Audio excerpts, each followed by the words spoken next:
Hello guys, मेरा नाम है आदर्श। तो आज हम इस वीडियो में बात करने वाले हैं कि जो एमआई है वो एक ट्रेंड मेकर कंपनी है। यस, अगर ये कंपनी ने कुछ भी लाया है तो आगे जाके वो ट्रेंड बन गया है और बहुत सारी कंपनी ने इसे फॉलो भी किया है। तो इससे क्या होता है, कुछ अच्छे इम्पैक्ट भी पड़े कस्टमर पे और कुछ खराब इम्पैक्ट भी पड़े, यानी पॉजिटिव और नेगेटिव दोनों के दोनों इम्पैक्ट कस्टमर्स पे पड़े। तो कौन कौन से ट्रेंड्स रहे आज हम इस वीडियो में बात करने वाले। तो चलिए फिर आरंभ करते हैं। तो हम इस वीडियो में बात करने वाले कि एमआई ने कौन कौन से ट्रेंड्स लाए। हालांकि ये कंपनी ने फर्स्ट टाइम वो नहीं किया होगा, या सो टेक्नोलॉजी का यूज़ फर्स्ट टाइम उन्होंने नहीं किया होगा, लेकिन जैसे एमआई कंपनी ने किया है धीरे धीरे आगे जाके वो ट्रेंड बन चुका है। ठीक है, तो आप मेरी बात समझ ही गए होंगे। तो बात कर लीजिए फर्स्ट ट्रेंड के बारे में। तो इसे कि आपको पता है कि 2015 के पहले स्मार्टफोन्स बहुत महंगे हुआ करते थे। यस, अगर आप लेने जाते थे तो कितने महंगे हुआ करते थे, कोई कोई तो सोच ही नहीं पाता कि हम एक नया स्मार्टफोन लें। लेकिन जब से एमआई 2015 में, यस अगस्त 2015 में अपना first smartphone Redmi 1S launch करती है, उसके बाद से एक नया ट्रेंड स्टार्ट हो जाता है। यह सस्ती से सस्ती प्राइस में अच्छी से अच्छी स्पेसिफिकेशन प्रोवाइड किया जाए। इसके लिए एमआई का सक्सेस होने का कारण यही है कि उन्होंने सस्ते से सस्ते प्राइस में अच्छी से अच्छी स्पेसिफिकेशंस देना प्रोवाइड किया। इससे चलते ये धीरे धीरे ट्रेंड बन गया। आज के समय से आपको बताइए कि बहुत सारी कंपनीज जो होती है वो मिड रेंज वाले जो स्मार्टफोन्स होती है, मिड रेंज वाला जो मार्केट होता है उन्हें ज़्यादा टारगेट करती है और अच्छी से अच्छी स्पेसिफिकेशंस देने की पूरी कोशिश करती है। यहाँ तक कि सैमसंग भी कोशिश कर रही है। जैसे कि आपको पता है कि सैमसंग एक बहुत बड़ी कंपनी है और पहले क्या होता था कि ये जो मिड रेंज वाले स्मार्टफोन्स होते थे उन पर वो ज़्यादा ध्यान नहीं देती थी, लेकिन उन्होंने अब धीरे धीरे एम सीरीज ए सीरीज पे बहुत ज़्यादा ध्यान दिया। यानी Xiaomi ने जो ट्रेंड स्टार्ट किया कि अच्छी से अच्छी स्पेसिफिकेशन दी जाए और कम से कम प्राइस में, तो ये धीरे धीरे फॉलो करती रही। और आज के समय आप देख ही रहे हो कि एमआई के टक्कर में रियलमी भी है। तो इससे क्या होता है, कस्टमर्स का फायदा होता है इससे। जैसे कि आपको पता है कि कम प्राइस में अच्छी स्पेसिफिकेशन मिल रहा है तो आदमी कोई भी एक फ़ोन स्मार्टफोन चूज कर सकता है। और आगे बात की जाए सेकंड ट्रेंड के बारे में, तो है first big display, yes aspect ratio. जैसे कि अगर आप सामने की बॉडी देखते हो, ठीक है, तो पहले क्या होता था कि ऊपर नीचे आपको चौड़े चौड़े बेजल्स देखने को मिलते थे, लेकिन जैसे एमआई ने आया एक नया ट्रेंड निकाला बिग डिस्प्ले का। या जैसे कि आपको पता है रेडमी नोट 5 प्रो जैसे ही इंडिया में आया उन्होंने पूरी तरह से किल कर दिया। बस पर्सनली मैं अपनी बात करूँ तो मैंने खुद परचेस करने की बहुत कोशिश की, लेकिन ये परचेस ही नहीं हुआ। यस, फ्लैश सेल का था, मैंने ट्राई किया, बहुत कुछ ट्राई किया, लेकिन हो नहीं पा रहा था। मेरे बहुत सारे दोस्तों ने तो ब्लैक मार्केट यानी 15,000-14,000 का फ़ोन लॉन्च हुआ था, 16,000 17,000 हज़ार में फ़ोन परचेस किया। बस हालांकि हम आगे बात करेंगे इसके बारे में, लेकिन ये बात करें कि एस्पेक्ट रेटो क्या होता है, जिसकी आज के समय में 90:9, 20:20 एस्पेक्ट रेशो पहुंच चुका है। यानी ऊपर का जो चिन्ह होता है, नीचे का चिन्ह, साइड का चिन्ह, यानी चारों तरफ का जो चिन्ह होता है वो इन्होंने धीरे धीरे कम करते चले गए और जो डिस्प्ले का साइज वो बड़ा करते चले गए। जैसे 6.67 इंच, 6.43 इंच, इस तरह का इन्होंने एक बड़ा फ़ोन निकालने की बहुत कोशिश की और उन्होंने सक्सेस भी रही है। आज के समय में आपको एंड्रॉइड जो मार्केट होता है वहाँ पे आपको बड़े फ़ोन ज़्यादा देखने को मिलेंगे और छोटे से छोटा फ़ोन भी आदमी 6.43 इंच का लेता है, उससे छोटा फ़ोन तो बहुत कम लेते हैं। हालांकि आईफोन्स यूजर्स होते हैं, लेकिन एंड्रॉइड में इन्होंने इस तरह का ट्रेंड स्टार्ट कर दिया है कि अब जो है आज के समय बड़ा फ़ोन लेना प्रेफर करते हैं ज़्यादा से ज़्यादा करके। आगे बात की जाए तो फर्स्ट ग्लास बैक, यस जैसे रेडमी नोट 7 सीरीज है, यस रेडमी नोट 7 प्रो में आपको ऐसे कि लगा कि पीछे बैक ग्लास में होता था। और ये जो मैं बात करने वाला सारा जो है कम प्राइस यानी 20,000 के अंदर में, यानी 10 से लेकर 20,000 के बीच में इन्होंने ट्रेंड स्टार्ट किया कि हम इतने सस्ते में आपको एक बैक ग्लास प्रोवाइड करें। इससे पहले सैमसंग कंपनी थी, सैमसंग तो आज के समय में भी हालांकि वो ट्रेंड अच्छी तरह से फॉलो नहीं कर रही है, लेकिन सैमसंग पहले क्या होता था कि आपको प्लास्टिक बॉडी देती थी, लेकिन एमआई ने ट्रेंड स्टार्ट किया कि हम बैक ग्लास प्रोवाइड करें। ये फॉलो करते करते आज के समय आपको एक प्रीमियमनेस देखने को मिलता है जिसका ग्लास बैक होता है। अगर आप उसे हाथ में लेते हो, होल्ड करते हो, तो आपको कुछ अलग फीलिंग आएगी, अच्छी फीलिंग आने वाली और थोड़ा ठंडा ठंडा लगेगा। ये तो हालांकि अलग बात हो गई, लेकिन अच्छी फीलिंग आएगी। ऐसा लगेगा कि मैंने थोड़ा महंगा स्मार्टफोन लिया। और आपको ये 15,000 रुपये की, इस बात कीजिए रेडमी नोट 7 प्रो उन लोगों 14,000 रुपये का स्मार्टफोन था, उसमें आपको बैक ग्लास फर्स्ट टाइम देखने को मिला था इतनी कम प्राइस में। और प्लस इन्होंने 48 मेगापिक्सल का कैमरा प्रोवाइड किया। यानी अभी तक तो ये जो जिस टाइम पे ये फोन आया था रेडमी नोट 7 प्रो, दूर दूर तक 48 मेगापिक्सल कैमरा नहीं दिख रहा था, लेकिन इन्होंने 14,000 की प्राइस में 48 मेगापिक्सल प्रोवाइड किया। तो यही इन्होंने ट्रेंड स्टार्ट कर दिया। उसके बाद में फिर सैमसंग ने भी दिया, हालांकि वो थोड़ी ज़्यादा प्राइस में दिया उन्होंने, लेकिन सैमसंग अगर 20,000 रुपये में देती है तो समझ लीजिए ट्रेंड को फॉलो ही कर रही है वो। और हालांकि रियलमी तो आप जानते हो कि 48 मेगापिक्सल का मेन कैमरा देना उन्होंने प्रोवाइड किया।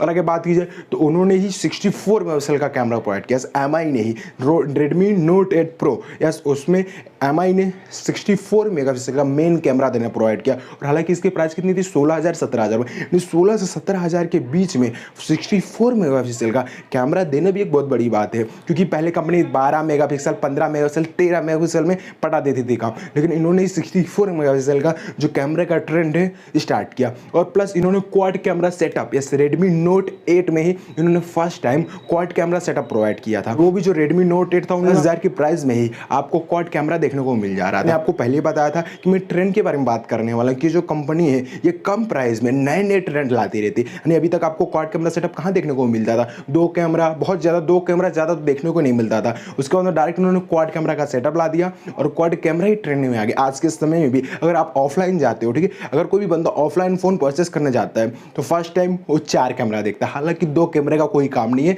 जो आता है 2 मेगापिक्सल का माइक्रो अडेप्ट उसका कोई काम नहीं है, लेकिन तब पर भी उन्होंने एक बना दिया ट्रेंड, भाई 4 कैमरा चाहिए तो चाहिए। इसी तरह ये ट्रेंड आगे बढ़ता गया। और आगे बात की तो अब इन्होंने 108 मेगापिक्सल का भाई बना दिया, यानी कैमरा 108। अभी हाल फिलहाल में मी 10 आई आया, ये 20,000 रुपये की प्राइस में आपको 108 मेगापिक्सल का कैमरा देखने को मिलता था। सैमसंग गैलेक्सी S21 अल्ट्रा जो 1 लाख से भी ऊपर, उसमें आपको 108 मेगापिक्सल का कैमरा देखने को मिलता है। यानी एमआई ने जो है 108 मेगापिक्सल कैमरा प्रोवाइड को भी 20,000 रुपये के प्राइस में, और ये ट्रेंड स्टार्ट हो गया और रियलमी भी इसे फॉलो करेगी। यस, जो अभी रियलमी 8 सीरीज आने वाली है उसमें भी आपको 108 मेगापिक्सल का कैमरा देखने को मिलने वाला है। यानी कैमरा की डिपार्टमेंट में भी एमआई ने नए नए ट्रेंड स्टार्ट करना चालू कर दिया और सब लोग इसे फॉलो करते हैं कि एमआई ने किया तो अगर टक्कर में रहना तो रियलमी करेगी, और अगर ये दोनों टक्कर में है तो सैमसंग हालांकि बहुत ज़्यादा नहीं करेगी, लेकिन तब पर भी सैमसंग पे भी इसका इंपैक्ट पड़ता है। इसके लिए तो उन्होंने एम सीरीज और ए सीरीज निकाला है, एम सीरीज जो ऑनलाइन और ए सीरीज जो ऑफलाइन, ठीक है, ये सारे तो निकाल दिए, बहुत अच्छे इंपैक्ट रहे। और आगे बात की तो अभी हाल फिलहाल में इनकी रेडमी नोट 10 सीरीज आई है, इसमें आपको 120 hertz display plus super AMOLED. तो बात की जब first of all super AMOLED के बारे में,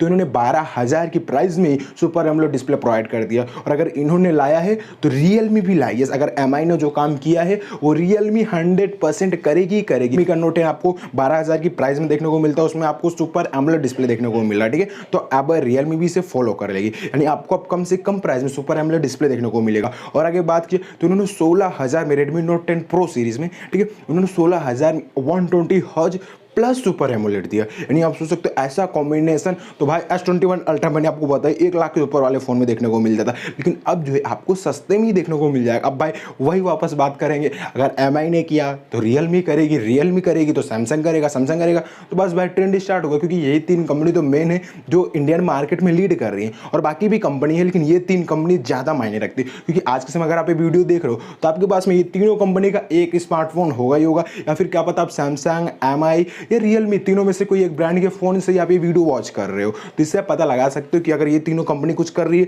तो समझ लीजिए वो ट्रेंड ही चल रहा है। स्टार्ट कर दिया और 16,000 के प्राइस में 120 हर्ट्ज प्लस सुपर एमोलेड देखने को मिल रहा है, तो बहुत कमाल की बात है, और आगे भी आपको देखने को मिल जाएगा। अब ये तो हो गए सारे पॉजिटिव इंपैक्ट यानी अच्छे इंपैक्ट। अब इन्होंने भाई नेगेटिव इंपैक्ट यानी खराब इंपैक्ट क्या कस्टमर पे इन्होंने स्टार्ट किया, तो भाई फर्स्ट इन्होंने स्टार्ट किया फ्लैश सेल।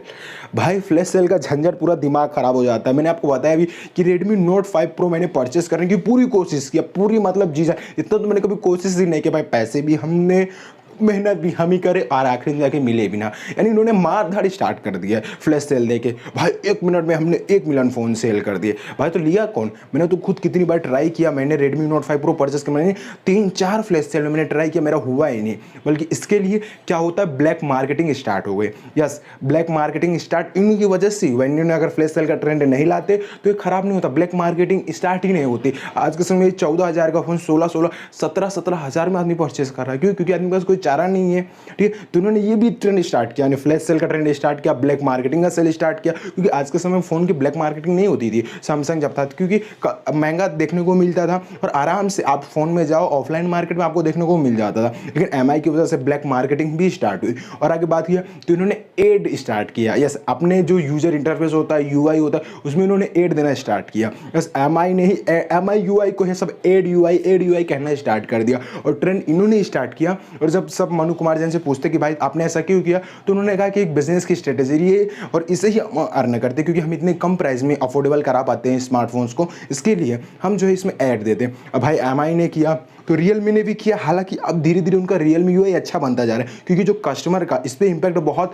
नेगेटिव पड़ा था। यस, क्योंकि बार बार सब बुराई करते रहते भाई कि ऐड यूआई है, ऐड है, तो इन्होंने इसके लिए भी बहुत बोला। धीरे धीरे सैमसंग ने भी किया है। यस, सैमसंग को भी मना नहीं करो कि सैमसंग ने अपने फ़ोन में ऐड नहीं दिया, सैमसंग ने भी ऐड दिया है। धीरे धीरे सैमसंग और रियलमी सुधार कर रही है अपने अंदर। हालांकि एमआई यूआई अब धीरे धीरे सुधार कर रही है, तो इनका जो 12.5 वर्जन आएगा उसमें आपको थोड़ा एड्स कम देखने को मिलेगा। प्लस इन्होंने जो ब्लूटूथ स्टार्ट किया, ब्लूटूथ ब्लूटूथ भर भर के दे दो, ब्लूटूथ से पैसा कमाओ, एड से पैसा कमाओ, और हर कंपनी ने ट्रेंड फॉलो किया, उन्होंने भी ब्लूटूथ भर भर के दिया, एड भर भर के दिया। तो अब जो MIUI 12.5 में एड्स की भी जो प्रॉब्लम वो थोड़ी कम हो जाएगी, ब्लूटूथ तो एकदम से खत्म हो जाएगा। यस, मुझे ऐसा देखने को लग रहा है कि 12.5 में आप जो सिस्टम ऐप्स को अनइंस्टॉल नहीं कर पाते थे अब वो भी कर पाओगे, तो ये बहुत अच्छी बात है। अगर MI ने ट्रेंड स्टार्ट किया तो धीरे धीरे सब कंपनी स्टार्ट करेगी, और सब कंपनी स्टार्ट करेगी तो इससे कस्टमर पे अच्छा इंपैक्ट पड़ेगा और कस्टमर ज़्यादा से ज़्यादा लेने की सोचेंगे। क्योंकि अगर ये ट्रेंड स्टार्ट करती अच्छा तो कस्टमर पे अच्छा, अगर MI खराब ट्रेंड चालू कर देती तो जो कस्टमर्स होते हैं उन पे खराब ट्रेंड आना स्टार्ट हो जाता है, उनके ऊपर बुरा इंपैक्ट पड़ना स्टार्ट हो जाता है। तो आप समझ गए होंगे कि MI किस तरह से